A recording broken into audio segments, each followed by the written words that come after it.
అతను ఒక పేద పాఠశాల విద్యార్థి. తన విరిగిన షూను తాడుముక్కతో కట్టుకుంటుండగా ఇతరులు అతన్ని చూసి నవ్వారు.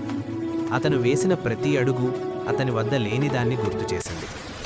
రోడ్డుపై నడవడానికి ఇబ్బంది పడుతున్న ఒక వృద్ధుణ్ణి అతను చూశాడు. ఆ బాలుడు వెనకాడకుండా తన దగ్గరున్న ఒకే ఒక షూను తీసివేసి దానిని వృద్ధుడి చేతుల్లో మెల్లగా ఉంచాడు. అతను చెప్పులు లేకుండా ఇంటికి నడిచాడు. అతని పాదాలు నొప్పిగా ఉన్నాయి, కానీ అతని హృదయం ప్రశాంతంగా ఉంది.